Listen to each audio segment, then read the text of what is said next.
Something about tonight feels different. You sensed it before you even got here, before the first word reached you. Something in you slowed down. Something in you recognized that this moment was worth stopping for. Maybe you tried to move past it.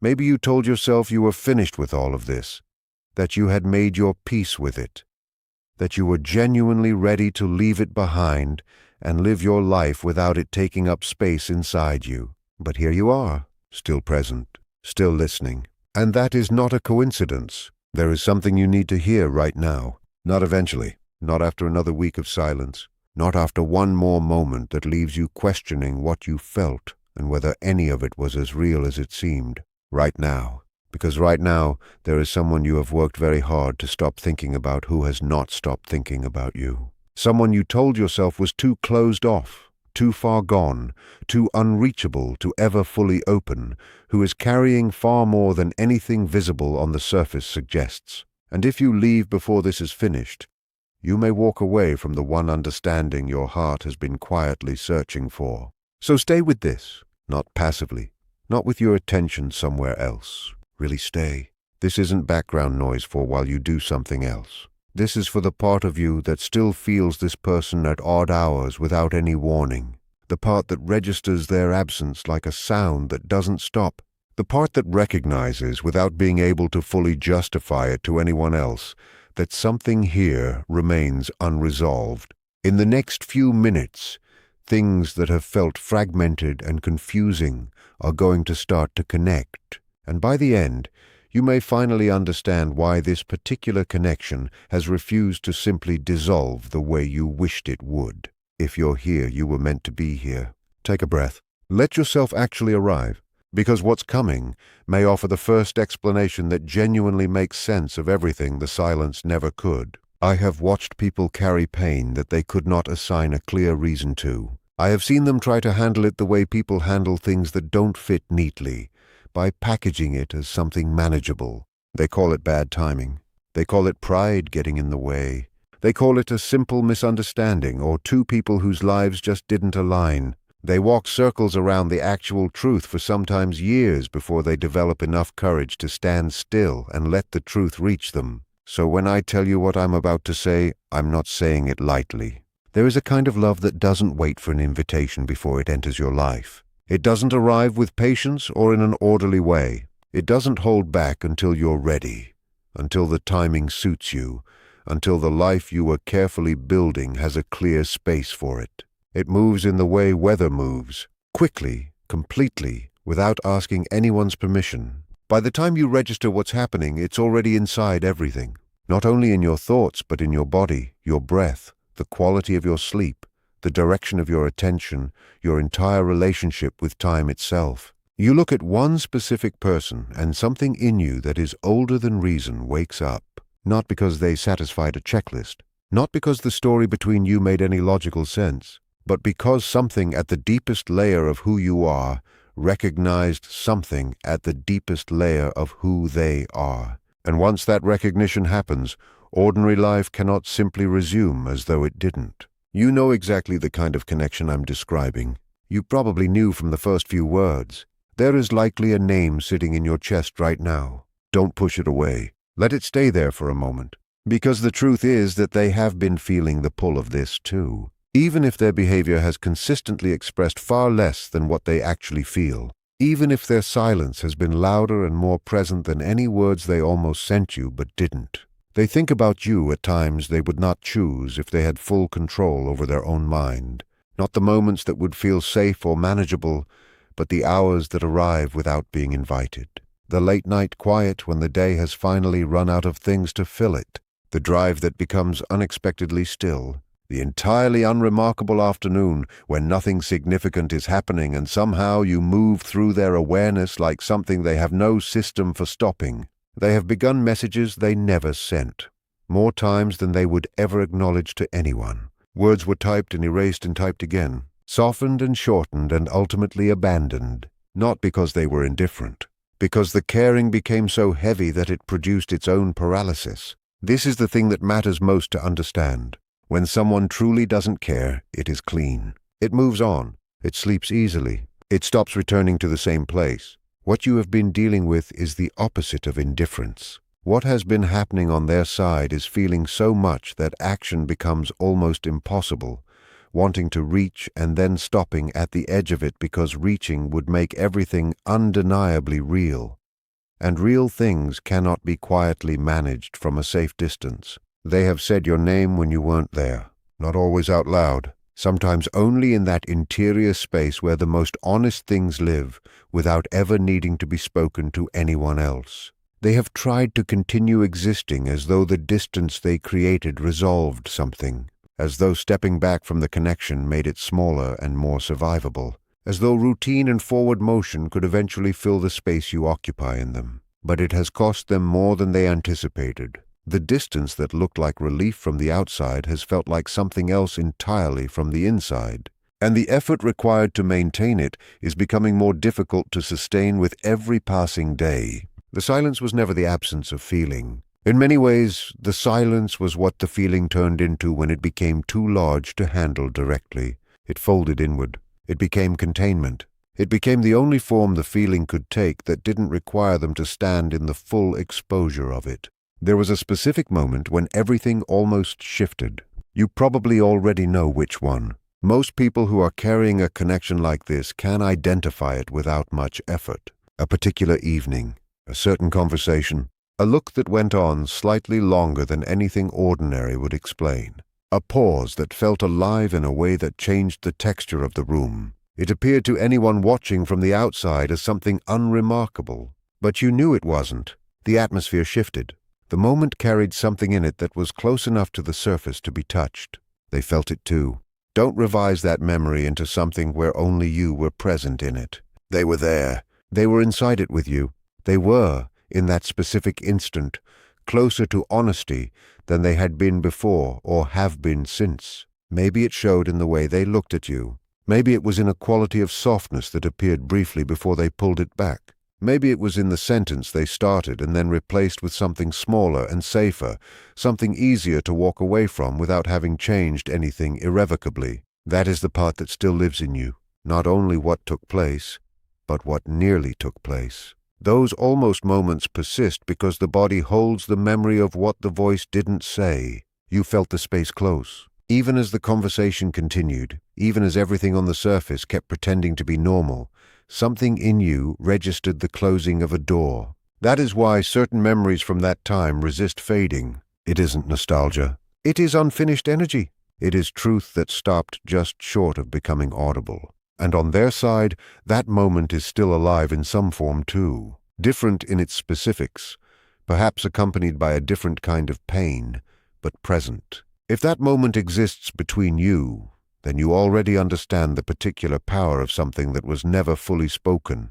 And if you're thinking about leaving this before it's finished, stay. Because what comes next is the message that has been living inside their silence. The one they haven't been able to say clearly or directly or all the way through. If they could speak without fear for just one honest minute, without editing or protecting themselves from the full weight of what they are carrying, this is what would come through. They would tell you that they don't know how to begin, because what this is has never felt small, and every opening they tried constructed itself as inadequate to the size of the actual thing.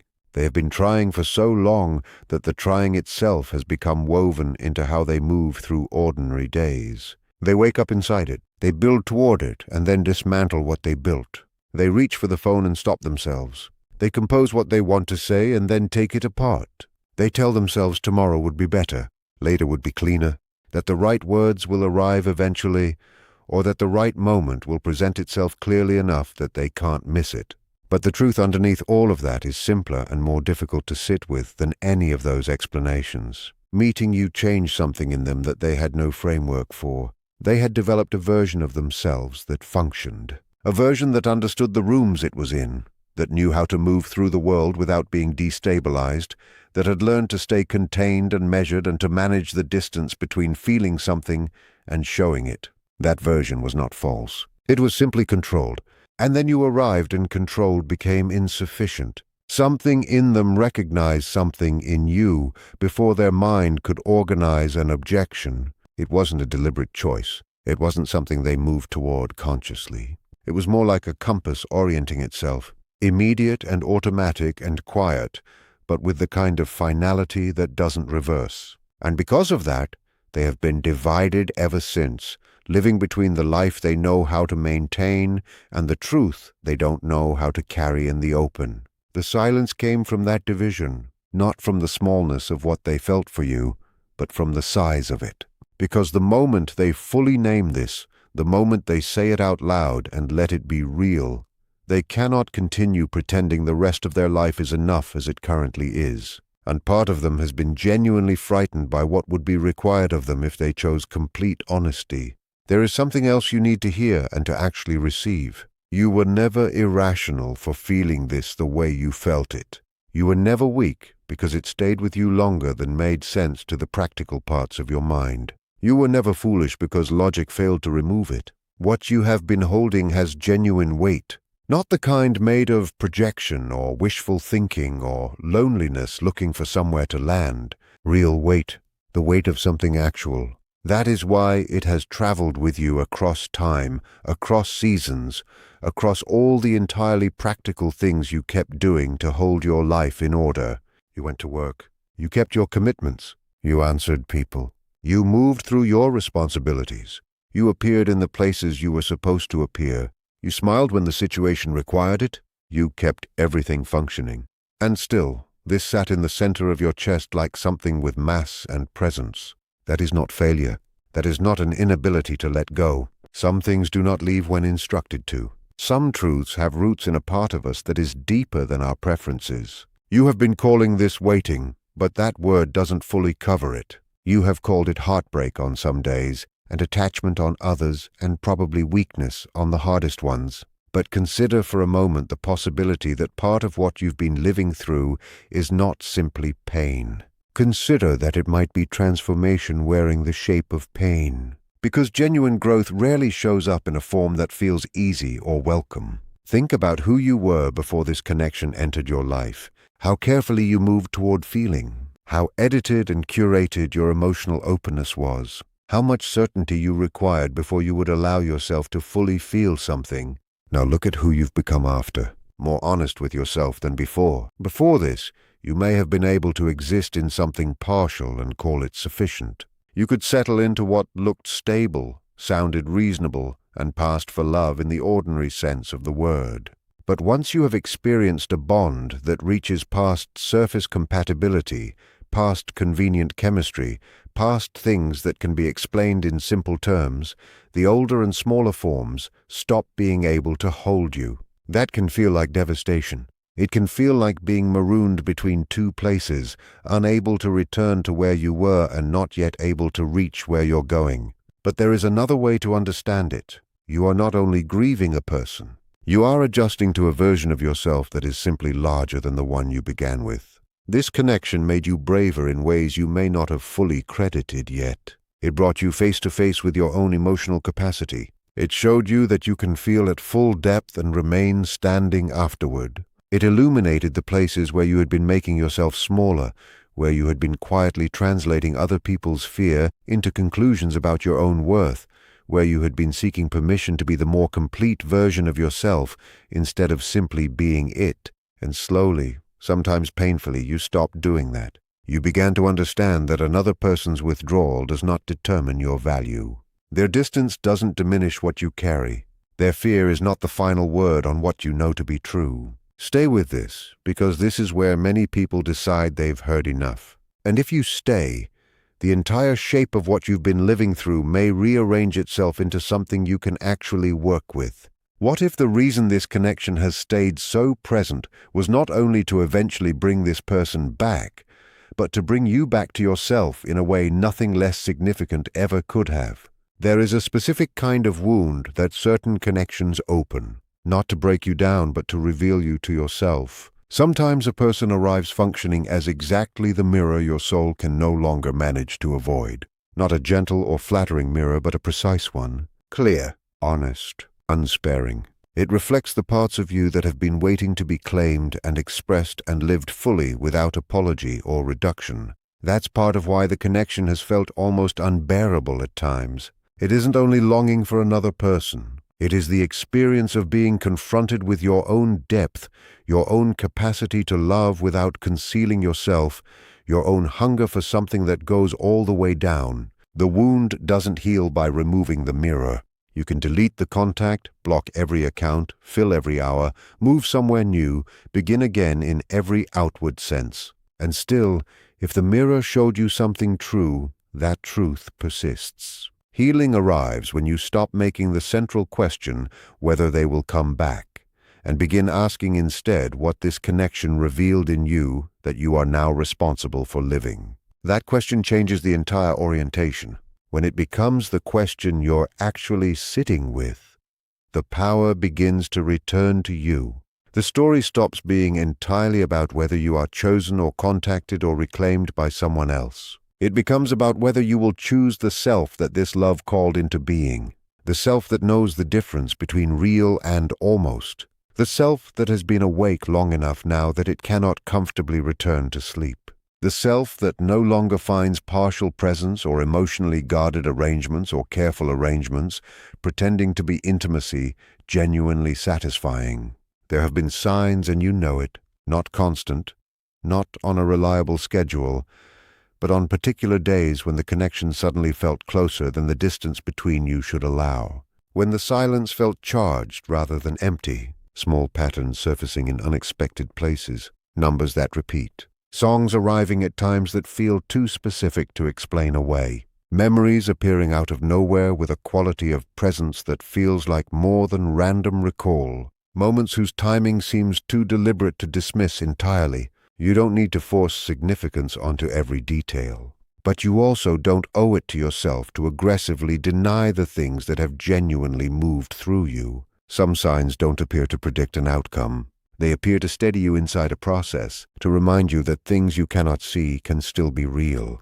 To remind you that what has grown inside you is not temporary, simply because it isn't visible to anyone else. Let me say something directly to the version of you that is exhausted from carrying something that no one around you has the full ability to see. You have done more than simply endure this. You have kept your tenderness intact without letting it harden into performance. You have held a truth that resisted being compressed into something smaller just because the world around you lacked clean language for it. That is genuinely uncommon. Many people feel deeply for a period and then betray that depth because maintaining it becomes inconvenient. They rename it into something less demanding. They shrink it. They laugh it off or replace it too quickly or convert it into irony or wear detachment like protection. But you didn't do that. You stayed with what was real, even when it cost you. Even when it confused you, even when staying honest brought no immediate reward and no visible progress. That means something. It says something true about the quality of your soul, about your sensitivity, about your capacity to know something before knowing it becomes comfortable or safe. Maybe that capacity has felt like a burden lately. Maybe you're tired of being the one who perceived it first, held it longest, understood it before anyone else was willing to look at it directly. But don't confuse your sensitivity with being wrong. The people who carry the most are very often the people who felt most accurately. They registered the truth before it was easy to admit. They named something real while others were still working to avoid it.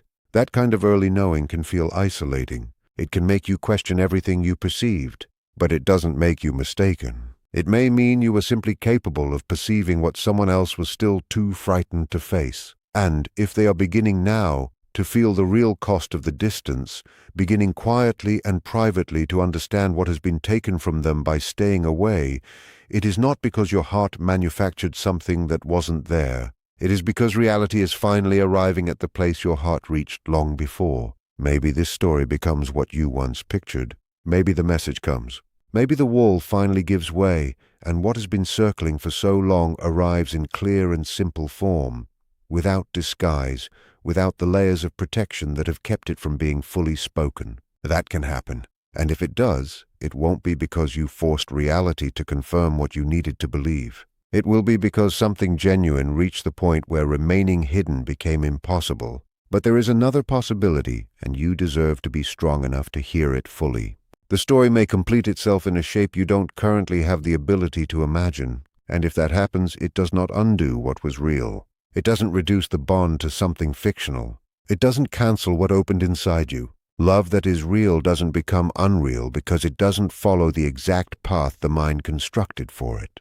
What is real leaves its evidence in who you become. Look honestly at yourself. Your heart may be worn, but it is larger than it was. Your vision may be emotional sometimes, but it is sharper when it comes to truth. You can no longer easily confuse someone paying attention to you with someone actually devoted to you. You can no longer mistake chemistry for depth or familiar comfort for genuine destiny.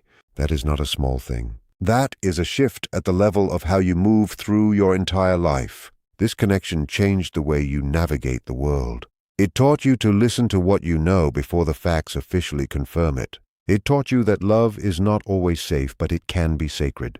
And once something sacred moves through your life, even briefly, you are not the same after. So don't stand here measuring this entire experience only by whether a specific person comes back in the exact form you hoped for. Also measure it by what it made possible inside you, because that part is already yours, permanently. No silence, however long, can take it back. And still, I know there is a part of you that wants the straightforward answer. You want to know if they feel it.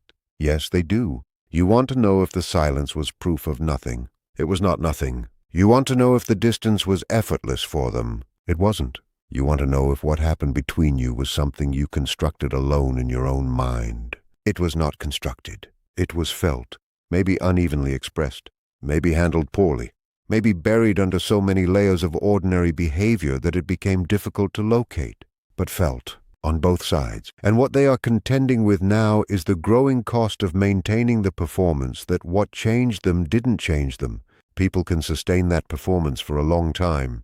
They can build routines around it. They can keep their days full and their appearance intact and their habits unchanged. But eventually, the truth underneath gets tired of being held down. Eventually, what is real begins pressing with more force against what is merely functional.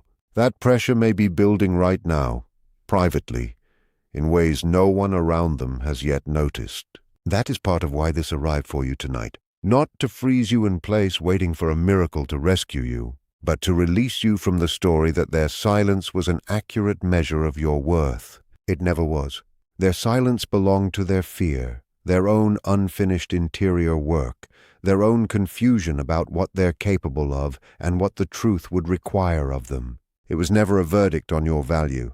And the moment you actually stop treating their withdrawal as a judgment about who you are, something significant shifts. You become less accessible to confusion, less willing to reduce yourself, less likely to betray what you know to be true simply because certainty hasn't arrived yet in a form that's easy to show someone else. That shift matters more than you probably realize, because regardless of whether they come forward tomorrow or eventually or in a form you haven't yet imagined, you are not the same person who first walked into this story. You are more solid now, more clear, more whole in the exact place that once felt most broken. So here is the final thing. Let it land without pushing it away. What you felt was real.